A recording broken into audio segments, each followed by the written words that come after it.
अस्सलाम वालेकुम students, I hope आप लोग खैरियत से होंगे। आज का हमारा टॉपिक जीन क्लोनिंग पे है। जीन क्लोनिंग क्या होती है, इससे पहले हमने उसने जीन लाइब्रेरी से पढ़ा था, तो उससे कुछ बेसिक कुछ बातें उसमें रह गई थी। तो आज हम उसे डिस्कस करेंगे जीन क्लोनिंग है क्या। तो सबसे पहले आ जाते हैं इसकी दूसरे नेम की तरफ। जीन क्लोनिंग को मोलेकुलर क्लोनिंग भी कहते हैं या मॉलिक्यूलर क्लोनिंग भी कहा जाता है। उससे डेफिनेशन वाइज देखा जाए तो in gene cloning a gene और a DNA fragment is placed into a bacterial cell where it will multiplied as the cell of that particular bacteria divides.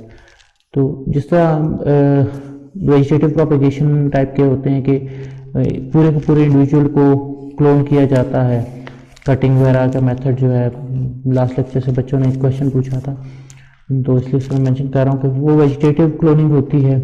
यहाँ पे हम पूरे इंडिविजुअल की क्लोनिंग की बात नहीं करेंगे इस टॉपिक में। इस टॉपिक में हमारी जो डिस्कशन है, वो मेन डिस्कशन जो है वो फोकस करती है जीन्स के ऊपर। तो उस ऑर्गेनिज्म के जो जीन्स हैं उनको कैसे क्लोन करना है, ताकि हम मुख्तलिफ जो इसके स्टडीज़ हैं डीएनए की, उसके लिए हम उसे कैसे प्रिजर्व कर सकते हैं उन जीन्स को, पर्टिकुलर जीन्स को विद इन बैक्टीरियम सेल। तो उसमें जो मेन आपको मेथडोलॉजी जो पिक्चर में नज़र आ रही है कि ऑर्गेनिज्म से जीन आइसोलेट किया जाता है और बैक्टीरिया में इंसर्ट किया जाता है।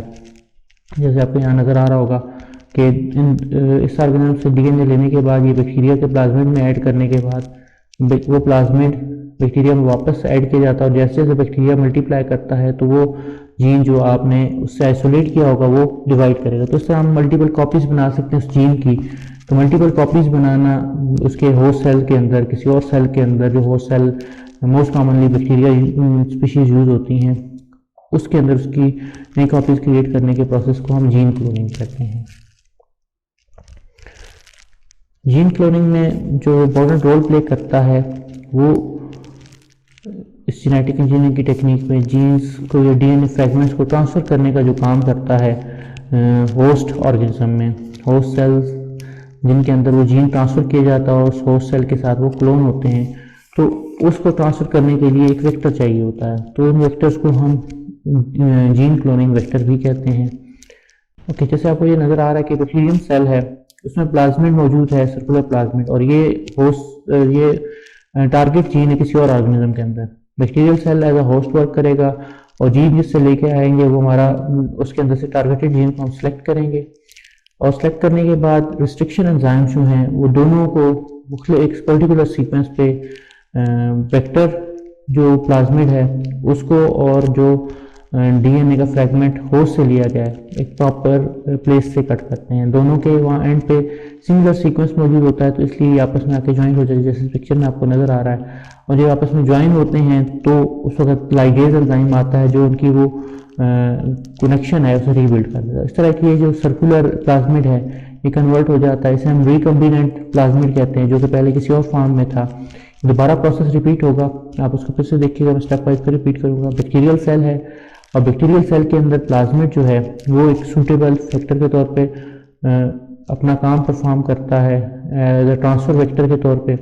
और ये दूसरा सेल जो आपको नज़र आ रहा था ये जिससे हम जीन आइसोलेट कर रहे हैं वो है, और उसे आइसोलेट करने के बाद रिस्ट्रिक्शन एंजाइम से प्लाज्मिड का जो है डीएनए उसको काटा जाता है और उसके ख़ास सीक्वेंस पे ये कट करते हैं जिनको स्टिकी एंड्स कहते हैं। इन एंड्स के ऊपर आके जो हमारा नया जीन है वो आके अटैच होता है। तो स्टिकी एंड्स के साथ आके ये जीन अटैच होगा, और अटैचमेंट होने के बाद इसकी अटैचमेंट को कंप्लीट करने के लिए डीएनए लाइगेज एंजाइम आता है और वो उस अटैचमेंट को स्टिकी पॉइंट्स के ऊपर ज्वाइन करते हैं। ये स्टिकी पॉइंट्स दोनों में होते हैं, जो एक नया जीन आ रहा है उसमें भी और जो प्लाज्मिड का जीन था, वेक्टर का जीन था, तो ये रिकम्बिनेंट प्लाज्मिड बन जाता है। मोस्ट कॉमनली ये यूज होते हैं। तो वेक्टर जो जीन क्लोनिंग के जो वेक्टर हैं जो क्लोनिंग के लिए यूज होते हैं उसमें मोस्ट कॉमनली बैक्टीरियल सेल है का प्लाज्मिड है, और वायरसेस वगैरह इसमें अपना रोल प्ले करते हैं, वो भी जीन को ट्रांसफर करने में हेल्प करते हैं, और कई दफ़ा कुछ हायर ऑर्गेनिज्म के सेल्स हैं वो भी इसमें अपना रोल प्ले करते हैं। तो हम वेक्टर्स को जो क्लोनिंग के लिए यूज़ होते हैं उनके कुछ खास कैरेक्टर होते हैं। जो भी क्लोन वेक्टर के तौर पर वर्क करता है, जो जीन ट्रांसफर करने का अहल होता है, उसकी कुछ खास करेक्टरिस्टिक्स हैं। नंबर 1, फर्स्ट क्लोनिंग वेक्टर की एक प्रॉपर्टी है, वो ये होगी कि क्लोन वेक्टर जो होगा उसमें एक ओरिजिन पॉइंट होगा रेप्लिकेशन का, जिसे हम ओरी पॉइंट भी कहते हैं, ओरिजिन ऑफ रेप्लिकेशन भी कहते हैं, ठीक है, ताकि होस्ट सेल्स उसे रिकॉग्नाइज कर सकें कि इसको हमने रेप्लिकेट करवाना है। विद इन होस्ट सेल, जब बैक्टीरिया के अंदर ये क्लोनिंग वेक्टर जाता है, ये प्लाज्मिड जाएगा, तो उस बैक्टीरियल सेल को ये मैसेज देगा ओरिजिन पॉइंट जो होगा रेप्लिकेशन का, कि इस प्लाज्मिड को भी अपने साथ रेप्लिकेट कराना है। अगर उसमें ओरिजिन पॉइंट नहीं होगा तो वो प्लाज्मिड उस सेल का हिस्सा रहेगा, उसकी रेप्लिकेशन का प्रोसेस नहीं होगा। तो ये पहली प्रॉपर्टी है कि वो उसमें ओरिजिन पॉइंट होना चाहिए, ओरिजिन ऑफ रेप्लिकेशन होना चाहिए, ताकि हर सेल डिवीजन के दौरान जो डीएनए का पोर्शन सीक्वेंस वो कंटेन कर रहा है प्लाज्मिड, वो भी उस डीएनए के साथ रेप्लिकेट होते हुए, जब डीएनए रेप्लिकेट करेगा बैक्टीरियल सेल का, तो ये प्लाज्मिड भी रेप्लिकेशन के प्रोसेस से गुजरेगा।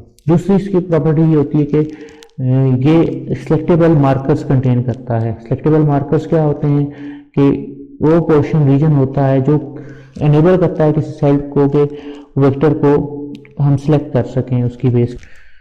अब मार्कर की बेस के ऊपर जो है उन बैक्टीरियल सेल्स को सिलेक्ट किया जाता है कि इसके अंदर जो प्लाज्मिड मौजूद है उसको हम पर्टिकुलर जीन अटैच करवा सकते हैं या नहीं करा सकते हैं। ओरिजिन ऑफ रेप्लिकेशन जो पहला उसका वेक्टर था, उसका काम है सिर्फ within host cell, bacterial cell के अंदर इस प्लाज्मिड की रेप्लिकेशन को इंश्योर करना। जबकि सेकंड जो है ये पॉइंट होता है, ये एक स्पेसिफिक मार्कर है या सिग्नल के तौर पर वर्क करते हैं। ये सीक्वेंस जो होगा जो क्या करेगा, वेक्टर के अंदर ये इंफॉर्मेशन मौजूद होनी चाहिए कि वो आइडेंटिफाई किया जा सके या सिलेक्ट किया जा सके एज अ वेक्टर। वो सेल एज अ वेक्टर के तौर पे उसका जो प्लाज्मिड है उस सेल का, उसे सिलेक्ट किया जा सके, तो उसमें मार्कर मौजूद होते हैं। ठीक है, थर्ड कैरेक्टर्स का ये है कि क्लोनिंग वेक्टर जो है उसे जो होगा क्लीवेज के लिए सिंगल पॉइंट्स की जो साइड्स है, क्लीवेज जो कट जहाँ से उसने होना है वो प्रोवाइड की जाती है। डिफरेंट टाइप के जो रिस्ट्रिक्शन एंजाइम्स यूज होने हैं, हर एक के लिए वो डिफरेंट तरह की साइट्स प्रोवाइड करेगी। जैसे आपको ये डिफरेंट साइट्स नजर आ रही हैं, यूनिक रिस्ट्रिक्शन एंजाइम क्लीवेज है, तो डिफरेंट टाइप के जो रिस्ट्रिक्शन एंजाइम्स हैं वो आके इसके ऊपर अपना वर्क करते हैं और उसको मुख्तलिफ प्लेसेस से इसे कट करते हैं। तो डिफरेंट टाइप का रिस्ट्रिक्शन एंजाइम आएगा, फर्स्ट वाली प्लेस के ऊपर आके उसको कट करेगा, यहाँ पे डिफरेंट वाला आएगा और इस पॉइंट पे डिफरेंट, और डिफरेंट ये पॉइंट्स जो हैं, ये साइड्स जो हैं, ये मौजूद होती हैं विद इन अ वेक्टर, जो उसको रिस्ट्रिक्शन एंजाइम को वहाँ से क्लीवेज करने में हेल्प करती हैं। तो अगर ये कैरेक्टरिस्टिक उसमें क्लीवेज पॉइंट्स नहीं मौजूद होंगे, वो क्लोनिंग वेक्टर के अंदर ये क्लीवेज पॉइंट्स नहीं मौजूद होंगे, तो कट करने के लिए जब रिस्ट्रिक्शन एंजाइम्स इसके ऊपर अप्लाई किए जाते हैं तो ये वेक्टर कट नहीं होता। जब वेक्टर ये कट नहीं होगा तो इसमें स्पेस क्रिएट नहीं होती नए जीन्स को अटैच करवाने की। तो ये जरूरी है तीनों पॉइंट के, उसमें क्या होना चाहिए, ओरिजिन ऑफ रेप्लिकेशन होना चाहिए, सेकेंडली उसमें सिलेक्टेबल मार्कर्स मौजूद होने चाहिए, और थर्ड वन उसमें रिस्ट्रिक्शन एंजाइम को क्लीवेज साइट्स होने चाहिए। ये तीनों कैरेक्टरिस्टिक्स होंगे तो वो क्लोनिंग वेक्टर सूटेबल होगा जीन ट्रांसफर करने में। अदरवाइज ये जो कैरेक्टरिस्टिक है इसका इनमें से मिस होगा तो जीन ट्रांसफर करने का कैपेबल वो नहीं होगा वेक्टर। नेक्स्ट आ जाता है कि जीन की क्लोनिंग करनी कैसे, इसका प्रोसीजर क्या होगा। तो फर्स्ट ऑफ ऑल अगर देखा जाए तो डीएनए का फ्रेगमेंट आपको चाहिए होगा, जिस ऑर्गेनिज्म से आप डीएनए आइसोलेट करना चाह रहे हो। जैसे आपको यहाँ पे नजर आ रहा है इस पिक्चर में कि वेक्टर तो प्लाज्मिड है, लेकिन डीएनए फ्रेगमेंट आप होस्ट ऑर्गेनिज्म से लोगे, हो सकता है वो ह्यूमन बीइंग हो सकता है, वो कोई प्लांट हो सकता है, तो उसका जीन आप ले लेते हो, या कोई डीएनए फ्रेगमेंट जो है वो आपने उसमें से आइसोलेट किया है। तो आइसोलेट करने के बाद आपने उस डीएनए फ्रेगमेंट को इनकॉर्पोरेट करवाना, अटैच करवाना है रिकम्बिनेंट डीएनए मॉलिक्यूल के अंदर। तो आप पीछे प्रोसेस देख सकते हो कि वो क्या होगा कि इसमें ओरिजिन पॉइंट्स मौजूद है, इसमें मार्कर भी मौजूद है, तो इस पर इसके ऊपर वेक्टर सेलेक्ट हुआ है। तो जो रिस्ट्रिक्शन एंजाइम है उसके लिए क्लीवेज साइट जो है वहाँ से ये कट होने के बाद जो नया डीएनए है वो उस प्लाज्मिड में इनकॉर्पोरेट होगा।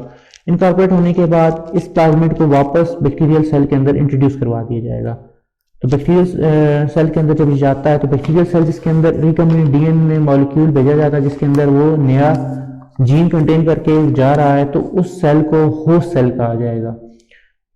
और बैक्टीरियम जो है अपने इस होस्ट प्लाज्मिड को, रिकम्बिनेंट डीएनए कंटेनिंग जीन को, जो उसका प्लाज्मिड है उसको अपनी रेप्लिकेशन के प्रोसेस में जब वो मल्टीप्लाई करेगा, रिकम्बिनेंट मॉलिक्यूल बनेगा, तो मल्टीप्लिकेशन के प्रोसेस में उसकी नई कॉपीज क्रिएट करेगा। जैसे आपको पिक्चर में नजर आ रहा है, नई कॉपीज क्रिएट होंगी। नई कॉपीज के क्रिएट होने से एक सेल से दो सेल, दो से चार बनेंगे और इस तरह मल्टीप्लिकेशन स्टार्ट हो जाएगी। तो हर लेवल पे जो इसमें मल्टीप्लिकेशन होगी उसमें जो डीएनए का मॉलिक्यूल है वो ट्रांसफर होता रहेगा नेक्स्ट सेल के अंदर, और वो डीएनए का पर्टिकुलर फ्रेगमेंट जो है, जो जीन कंटेन कर रहा है, उसकी कॉपीज क्रिएट होना शुरू हो जाएंगे। तो ये प्रोसेस क्लोनिंग कहलाता है। डिवीजन ऑफ सेल्स की वजह से जो होस्ट सेल के अंदर डिवीजन हो रही होती है, host cell containing a foreign DNA molecule, तो उससे ये जो नए सेल्स के अंदर उसकी ट्रांसफर हो रही है उस फॉरेन सेल की डिफरेंट कॉपीज में, तो ये उसकी क्लोनिंग कहलाएगी।